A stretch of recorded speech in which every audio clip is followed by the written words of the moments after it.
C. Interpretación metodológica de la correspondencia axiológica. El postulado esencial. La interpretación metodológica de la correspondencia axiológica nos va a permitir establecer un principio complementario del postulado esencial, al que la sabiduría hiperbórea denomina postulado patencial del modelo estructural. Atendiendo a la determinación afirmada por este postulado, el modelo analógico de superestructura se deducirá lógicamente del modelo estructural de la figura 12. Empero, la formulación inteligible del postulado patencial exige una explicación axiológica previa sobre la constitución de las superestructuras reales. Comenzaremos esa explicación aclarando que, así como el acto por el cual el demiurgo causa la existencia de los entes se denomina creación, así también el acto por el cual el pasú causa la existencia de las superestructuras al poner sentido en los entes creados se denomina constitución. El pasú, en efecto, constituye las superestructuras al agregar un valor cultural a los entes externos designados y transformarlos en objetos culturales. El sentido puesto en los entes es, pues, un valor cultural, diferente en cada objeto cultural reconocido. Por eso la comprensión de las superestructuras solo es posible con el concurso de un concepto axiológico de extensión equivalente a la del concepto de superestructura. Un concepto que reúne estas condiciones es el de contexto axiológico externo. Este concepto se define por analogía con el concepto de contexto significativo de los lenguajes de la estructura cultural, ya explicado anteriormente. El contexto axiológico externo es análogo al contexto significativo interno. ¿Qué nos dice esta analogía? Respuesta: que, así como el significado de una relación pensada solo significa un concepto cuando es notado en el contexto de un lenguaje estructural, análogamente un objeto cultural exterior solo adquiere sentido cuando es notado en el contexto axiológico de una superestructura.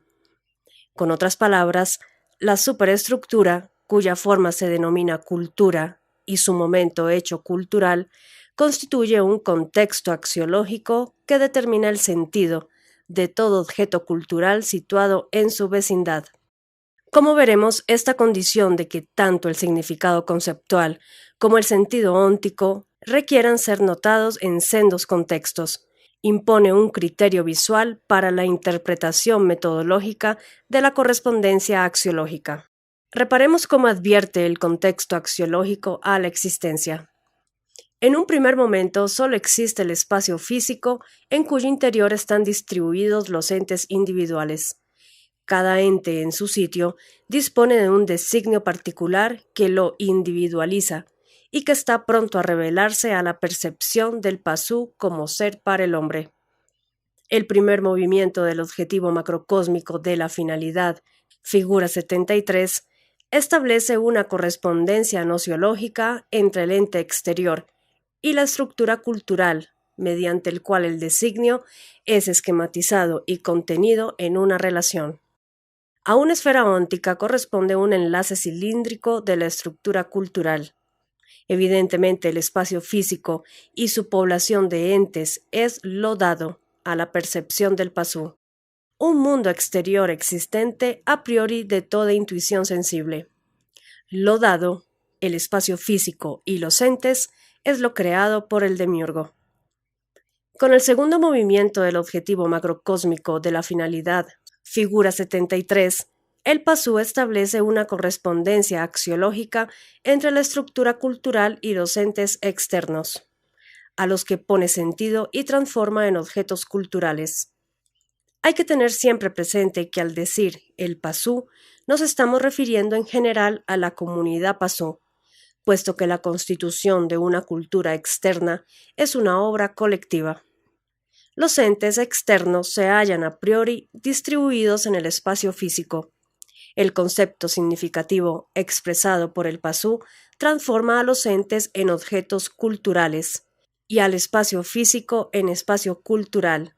Comentario 14. El espacio cultural resulta entonces poblado de objetos culturales que conservan la posición de la distribución óntica en el espacio físico. Es lógico que así ocurra, porque los objetos culturales surgen como consecuencia del valor cultural particular, puesto en cada uno de los entes externos. La población de objetos culturales constituye en el espacio cultural el contexto axiológico que confiere sentido a cada uno en particular. Evidentemente, el espacio cultural y su población de objetos culturales es lo opuesto, por la expresión del pasú, un mundo exterior existente a posteriori de la elaboración racional de lo dado, a la intuición sensible. Lo opuesto, el espacio cultural y los objetos culturales, es lo constituido por el pasú. El espacio cultural abarca tres regiones del macrocosmos: la región B mayúscula, la región C mayúscula y la región D mayúscula. Ver figura 39. De estas regiones, la más importante para el demiurgo es la D mayúscula, a donde emerge el sentido de los entes valorizados por el pasú, es decir, donde existen y se manifiestan los objetos culturales como tales. La región D mayúscula es la esfera de sentido del mundo, análoga a la región D minúscula del microcosmos o esfera de luz, vale decir, análoga a la región donde emergen las representaciones conscientes del pasú, las ideas fundadas en el significado conceptual. Recordemos que la esfera de sentido del mundo es la región de la estructura de la mente cósmica donde se cumple la finalidad del pasú, es decir, a donde emerge el sentido del mundo, el sentido cultural puesto por el pasú en los entes. La finalidad del pasú consiste en otorgar placer al demiurgo, el placer del creador que ve valorizada su obra por el descubrimiento posterior que la colma de sentido. Pero para el pasú, la esfera de sentido del mundo es sólo espacio cultural, un espacio constituido por su expresión postora de sentido. ¿Cómo constituye la expresión el espacio cultural? Respuesta: mediante el movimiento corporal. El continuo movimiento exterior es a la expresión como la significación continua es al significado. O mejor, la expresión es un momento significativo del continuo movimiento exterior. Según se demostró en el artículo Finalidad y suprafinalidad, los movimientos interiores a la esfera sensorial, entre los que se destaca el pensar y los movimientos exteriores, ocurren en planos continuos, paralelos y correlativos, es decir, analógicos. De aquí la correspondencia analógica del espacio cultural, donde tiene lugar la expresión postora de sentido, con la esfera de luz, donde tiene lugar el pensamiento consciente. Y como en el espacio cultural se constituye el contexto axiológico, el mismo presenta correspondencia analógica con el contexto significativo de un lenguaje, de la estructura cultural. En particular, un objeto cultural situado en el contexto axiológico presenta correspondencia axiológica con un significado conceptual notado en el contexto significativo de la estructura cultural. Tal correspondencia axiológica es la que aún debemos interpretar metodológicamente para representar el modelo de superestructura. Como dijimos anteriormente, debemos preguntar ahora: ¿qué expresa la expresión? No el concepto, porque este es una tajada de la relación, es decir, un aspecto del esquema del ente notado en el contexto significativo de un lenguaje. El concepto jamás abandona la estructura cultural, solo puede ser pensado. La respuesta que allí se ofreció es la proyección del signo. A la pregunta ¿qué expresa la expresión? Se responde el signo proyectado. Y a la pregunta ¿cómo pone la expresión el sentido en el ente? Se responde por la proyección del signo. Pero la proyección del signo es la culminación del segundo movimiento, el que establece una correspondencia axiológica entre el significado conceptual y el objeto cultural. Mediante el segundo movimiento, el pasú proyecta sobre el ente un signo que corresponde axiológicamente con un significado conceptual. En el comentario octavo se describen las partes de este movimiento, que ahora repetimos. El significado contenido en un concepto es proyectado hacia el mundo, en dirección hacia un ente que se encuentra más allá de la esfera sensorial. La manifestación exterior del proyecto es la expresión de un signo. El signo, expresado por un movimiento corporal, es una señal puesta sobre el ente de referencia. Esta señal en el ente, que señala el signo, corresponde a lo significado por el designio demiúrgico del ente. Sobre el designio dado se pone ahora el signo. El conocimiento del ente, el primer movimiento, es el paso del designio demiúrgico al significado. Por eso el segundo movimiento, la proyección del significado de un signo sobre el ente, es el reconocimiento del ente. Solo al ser reconocido, al ser signado, el ente adquiere sentido. El designio demiúrgico es el ser para el hombre, el objeto de conocimiento. Solo el signo humano en el ente, el reconocimiento, le pone sentido, le hace existir para el hombre, vale decir, lo transforma en objeto cultural. Por lo visto, todo objeto cultural existe por la proyección de un signo sobre un ente individual. Analicemos este hecho con más detalle. El ente individual revela su designio al pasú en el primer movimiento del objetivo macrocósmico de la finalidad, figura 73. El designio esencia del ente es interpretado por la razón y esquematizado en una relación de la estructura cultural o verdad del ente. El signo proyectado sobre el ente en el segundo movimiento expresa un aspecto de esa verdad del ente, es decir, un significado conceptual. El valor cultural que transforma al ente individual en objeto cultural es el contenido que el signo deposita en el ente y le confiere sentido. Es evidente, entonces, que el ente individual y su designio obran como soporte de las propiedades culturales objetivas. Con otras palabras, un ente individual, su designio, es el soporte de las propiedades de un objeto cultural correspondiente. Esto quiere decir que bajo las propiedades culturales del objeto se encuentra el designio como substrato esencial de las mismas. En verdad, toda propiedad cultural es sólo la afirmación cualitativa que la proyección del signo ejerce sobre el designio del ente. Nada concreto podría ponerse con la proyección del signo que ya no estuviese previamente en el ente, incluido en el plan formativo. Por eso el contenido cultural puesto en el ente solo puede ser un valor, una categoría axiológica. En un ente dado, en su designio, están presentes la totalidad de las matrices arquetípicas del plan, cuando ese ente se transforma en objeto cultural. Ello significa que una matriz particular de la serie ha sido afirmada por sobre todas las demás. Las propiedades culturales objetivas solo describen a esa matriz particular que ya estaba en el ente, integrando el designio, y que permanece aún como soporte esencial.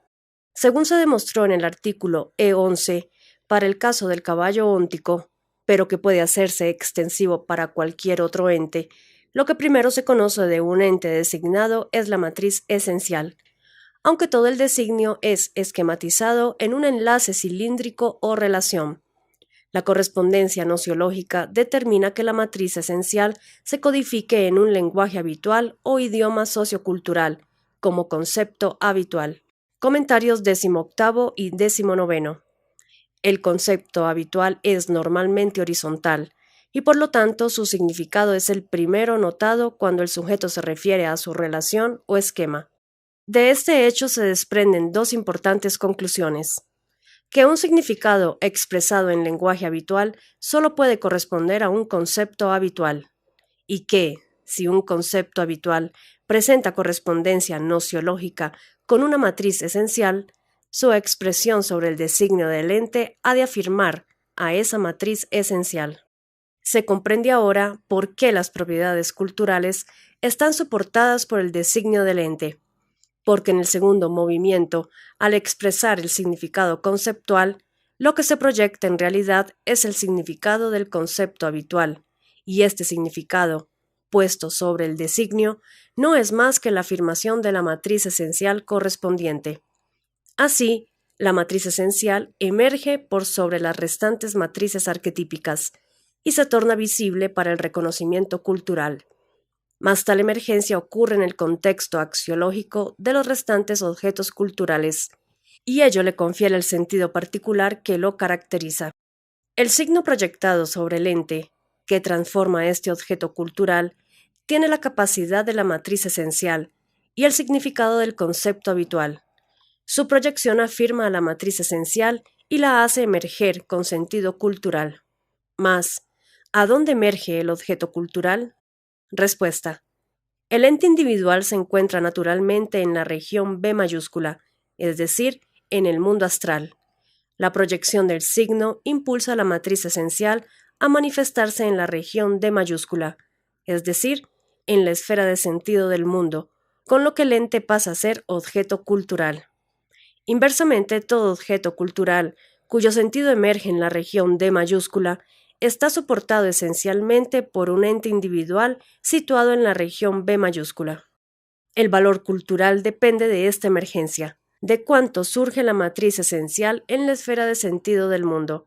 A mayor emergencia, mayor valor cultural, mayor intensidad de sentido, etc.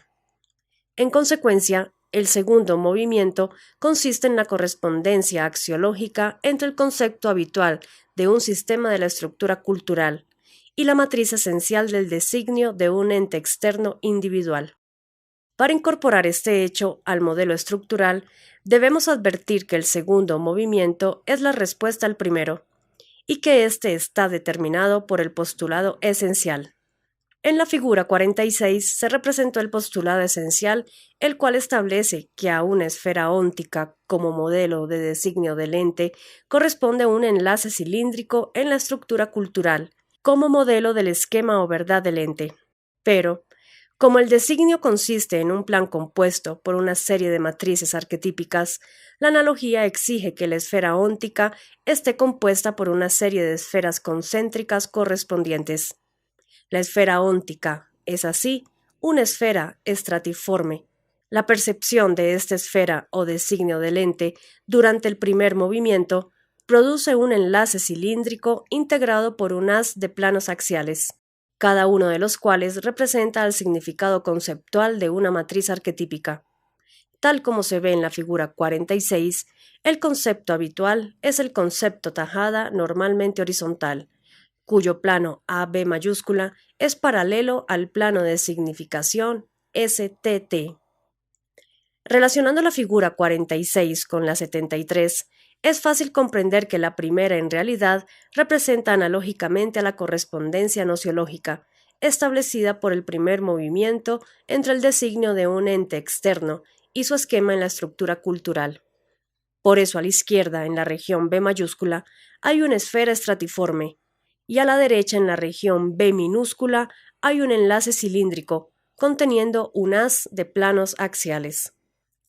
Si quisiéramos representar de manera análoga el segundo movimiento, deberíamos tomar en cuenta que la correspondencia axiológica consiste en la expresión del concepto habitual más allá de la esfera sensorial, vale decir, en la afirmación de la matriz esencial.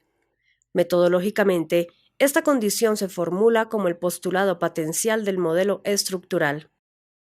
El postulado patencial afirma que si una tajada horizontal AB mayúscula del enlace cilíndrico equivale al concepto habitual expresado, y si una y solo una de las esferas concéntricas que integran la esfera estratiforme representa a la matriz esencial axiológicamente correspondiente, entonces esta única esfera constituye un nudo en el modelo de superestructura.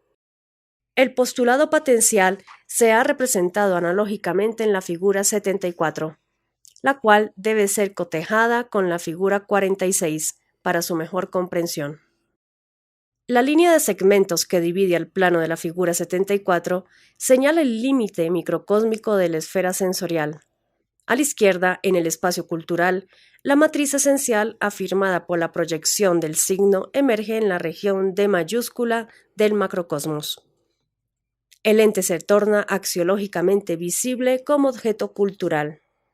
A la derecha, en el espacio psicológico, el concepto tajada habitual, cuya representación consciente es visible en la región D minúscula, es expresado más allá de la esfera sensorial.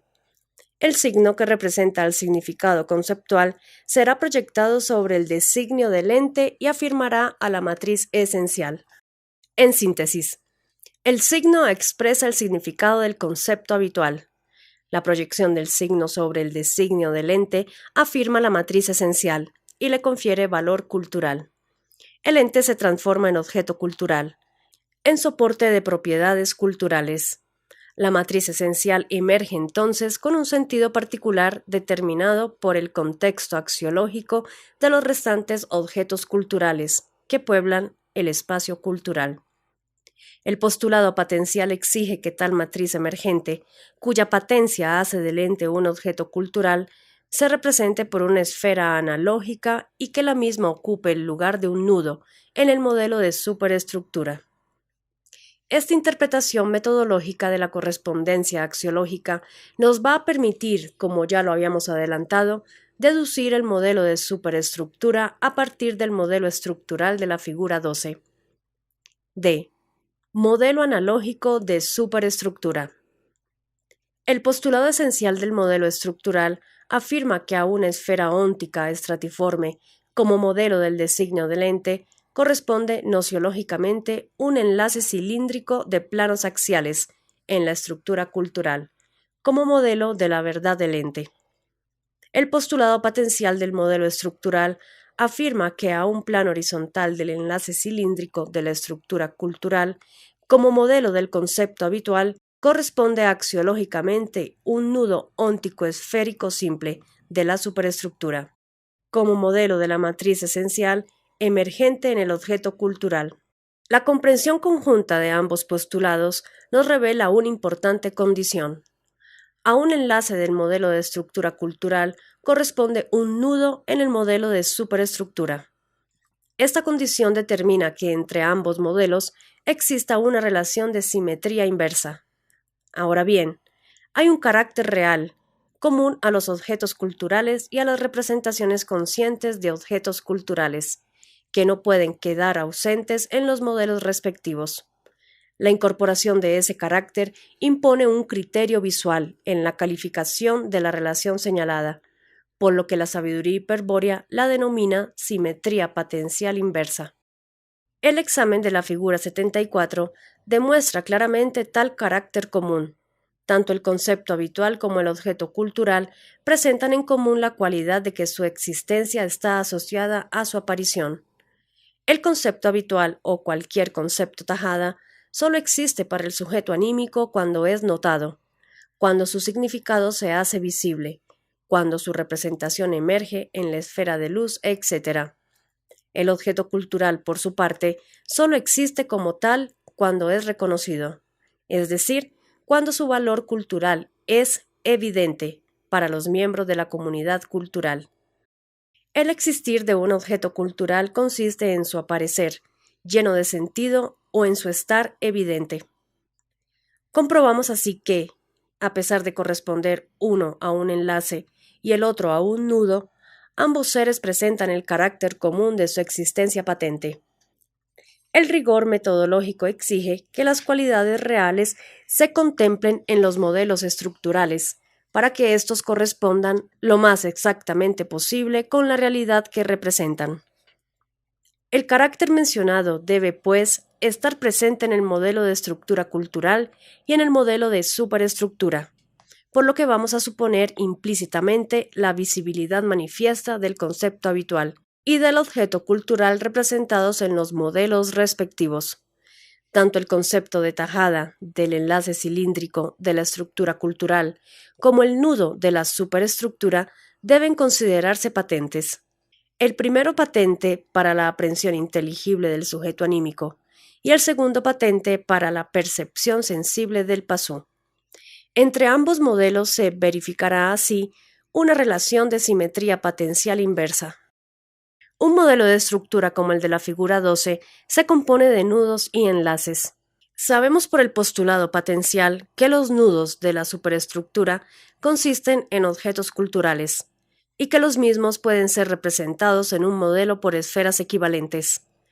Es evidente, pues, que aún debemos aclarar cómo se representan los enlaces del modelo de superestructura. La respuesta surgirá de la comprensión de los enlaces reales de las superestructuras, vale decir, de la indagación siguiente. ¿Qué liga entre sí a los nudos u objetos culturales de la superestructura real? Respuesta: una vinculación particular relativa, que la sabiduría hiperbórea denomina conexión de sentido. El conjunto de objetos culturales que puebla un espacio cultural dado constituye un contexto axiológico en el que el objeto particular adquiere su sentido. Esto implica que cada objeto cultural se encuentra ligado con cada uno de los restantes objetos del contexto axiológico por una conexión de sentido culturalmente permanente. Mientras un objeto cultural exista como tal, es decir, mientras posea sentido para una cultura pasú, se mantendrán las conexiones de sentido que causan su evidencia en el contexto axiológico. Y como una cultura pasú no es más que la forma determinada por una superestructura real, se comprende que sus enlaces solo pueden consistir en tales conexiones de sentido que ligan entre sí a los objetos culturales del contexto axiológico. Ahora bien, si las conexiones de sentido son los enlaces reales entre objetos culturales, solo nos hace falta establecer la forma de su representación en el modelo de superestructura. Las conexiones de sentido, por su carácter de enlace permanente y real entre objetos culturales, deben calificarse como registros macrocósmicos, según se definió anteriormente. Registro macrocósmico es todo continente estructural capaz de recibir y conservar la forma de un suceso dado y de permitir al demiurgo su posterior reproducción. Como veremos más adelante, las conexiones de sentido cumplen esta función, pues contienen la historia cultural del objeto de referencia.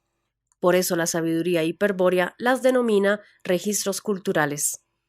A diferencia de los registros ónticos, que son propiedad exclusiva de los entes individuales, los registros culturales son siempre propiedad de dos objetos culturales, aquellos entre los cuales existe la conexión de sentido. Mas, estando dos objetos culturales fundados en dos entes espacialmente distanciados, y siendo la conexión de sentido un enlace real entre ambos, es claro que el registro cultural se ha de extender directamente de un objeto cultural al otro, cubriendo el espacio cultural que los separa. Esta cualidad real del registro cultural es el principio que justifica su representación analógica como enlace cilíndrico en el modelo de superestructura. La conexión de sentido que liga a dos objetos culturales de la superestructura real puede representarse analógicamente como un enlace cilíndrico que liga a dos nudos esféricos en el modelo de superestructura. Estamos ya en condiciones de representar un modelo semejante.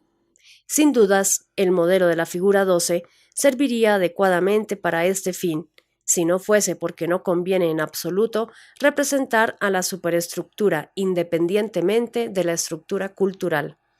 Por el contrario, sería altamente instructivo referir el modelo de superestructura al modelo de estructura cultural, pues de ese modo se pondría de manifiesto la simetría potencial inversa que existe entre ambas. Se puede realizar esta posibilidad representando en una misma figura a las dos estructuras, conforme al modelo de la figura 12, tal como se muestra en la figura 75. Comprobamos allí que tanto el modelo de superestructura, representado a la izquierda, como el modelo de estructura cultural de la derecha, son idénticos al modelo de estructura de la figura 12.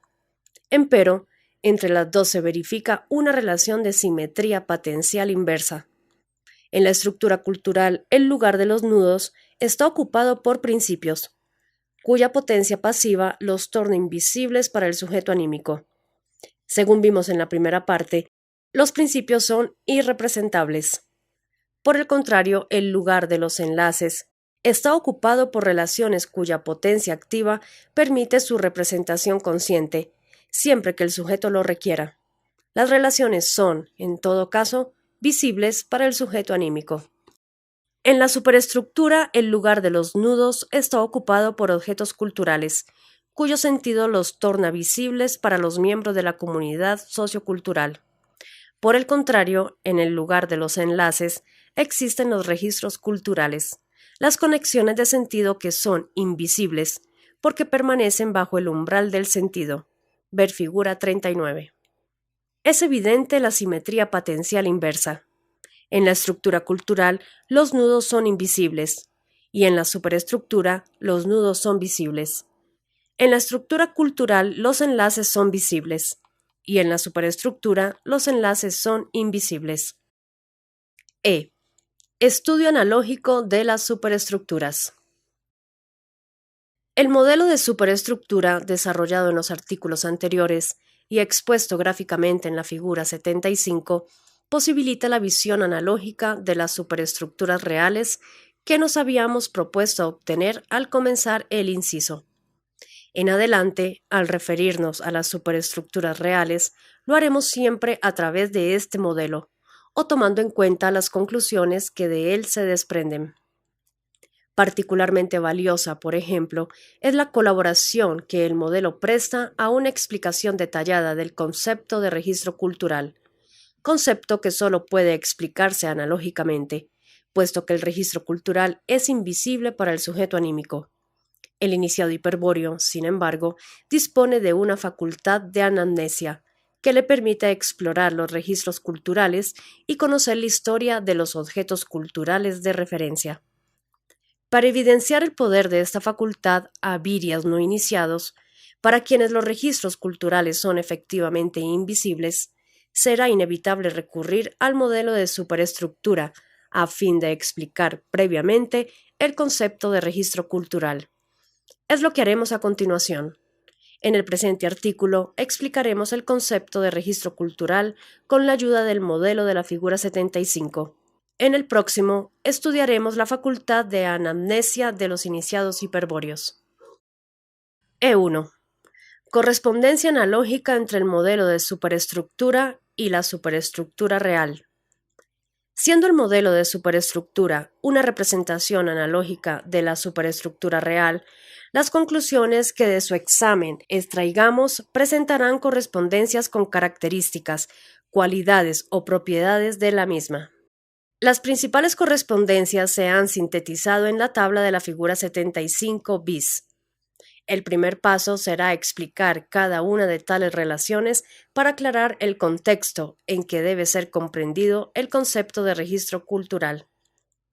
Los 9 enunciados de la columna de la derecha se refieren al modelo de la superestructura de la figura 75.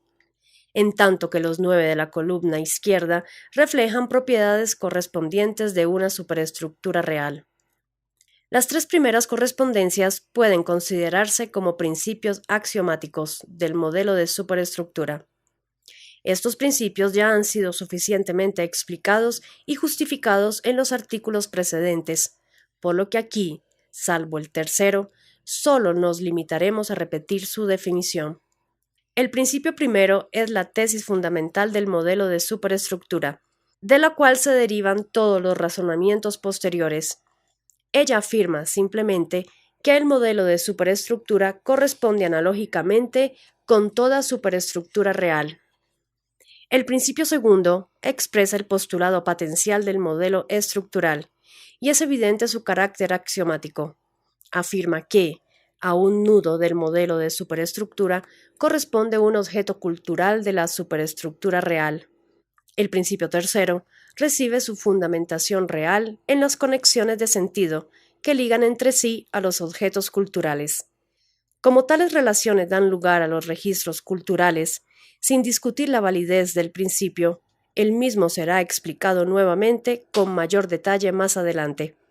Su formulación afirma que un enlace del modelo de superestructura corresponde con un registro cultural de la superestructura real. Dando por sentado la validez de los principios axiomáticos primero, segundo y tercero, sobre los que se basa el modelo de superestructura, el análisis de las siguientes proposiciones analógicas nos permitirá profundizar en la comprensión de las superestructuras reales. Se trata ahora de enunciados, encadenados lógicamente, que describen las propiedades esenciales del modelo de superestructura y permiten explicar la constitución de una superestructura real. E2. Proposiciones cuarta y quinta. Recordemos lo dicho anteriormente sobre el modelo de estructura de la figura 12, idéntico al de la figura 75. De la simple observación deducimos que se compone de 4 elementos, ciertas protuberancias en los vértices y centro del cubo llamadas nudos, el enlace entre nudos, el espacio que ocupa su extensión y el tiempo que le permite durar o cambiar. De estos 4 elementos no vamos a considerar aquí el tiempo, que en las superestructuras reales se denomina historia o tiempo histórico, pues el mismo ya ha sido definido en otro inciso, como tiempo de una cultura externa. En cambio, vamos a estudiar más adelante una especie temporal propia de los registros culturales, que la sabiduría hiperbórea denomina serie cronocultural. Prescindiendo del tiempo, se puede afirmar que un modelo de superestructura se construye esencialmente con elementos topológicos, organizados en un espacio topológico. En este espacio topológico reconocemos al espacio que requiere toda estructura para existir, pero en lugar de los nudos y enlaces, afirmamos que un modelo de superestructura se construye con elementos topológicos. ¿Qué significa esta diferencia? Respuesta: que en una superestructura real, los objetos culturales, análogos a los nudos, y los registros culturales, análogos a los enlaces, son elementos reales cuya existencia comienza a posteriori de la existencia óntica, como vimos en C. Los entes externos designados son el soporte de propiedades culturales del objeto cultural. Es así porque los entes presentan su designio a priori en el primer movimiento, en tanto que los objetos culturales surgen por la afirmación a posteriori de la matriz esencial del designio durante el segundo movimiento. Por lo tanto, en el modelo de superestructura ha de existir, análogamente, algo a priori de la existencia de los nudos y enlaces, pero que sirva de fundamento a las propiedades posteriores de los mismos. Tal a prioridad fundamental es la característica esencial de los elementos topológicos del modelo de superestructura. Se entiende entonces la proposición quinta, que postula la analogía entre los elementos topológicos del modelo de superestructura y los entes designados de la superestructura real. Mas, si los elementos topológicos se organizan en un espacio topológico y aquellos son análogos a los entes designados, cuya existencia ocurre en el espacio físico, es evidente que estos espacios son también análogos. Es lo que afirma la proposición cuarta. El espacio topológico del modelo de superestructura es análogo al espacio físico de la superestructura real. E3. Proposiciones sexta y séptima. Consideremos ahora el modelo de estructura de la figura 12. Los elementos topológicos, al organizarse en el espacio topológico, configuran una infraestructura topológica. La infraestructura topológica es el esqueleto esencial de toda estructura. Sobre este esqueleto se agregan, a posteriori, los valores que transforman a la infraestructura en estructura y le confieren propiedades geométricas específicas. La calificación de nudo o enlace, por ejemplo, es la adjudicación de un valor geométrico a ciertos elementos topológicos preexistentes en la estructura.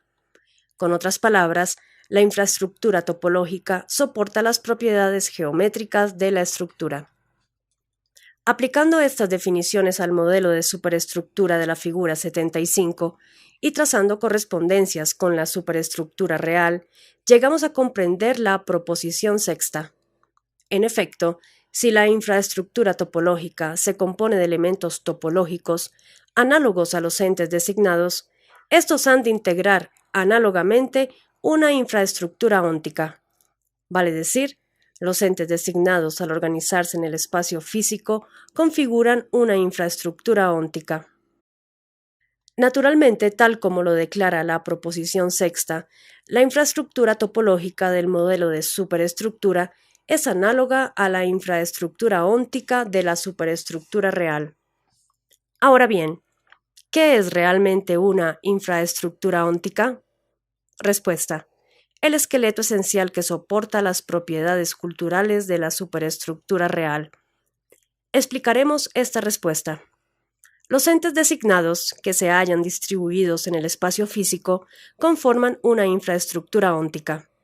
El pasú va conociendo sus designios mediante el primer movimiento y va afirmando sus matrices esenciales con la proyección de los signos que efectúa el segundo movimiento.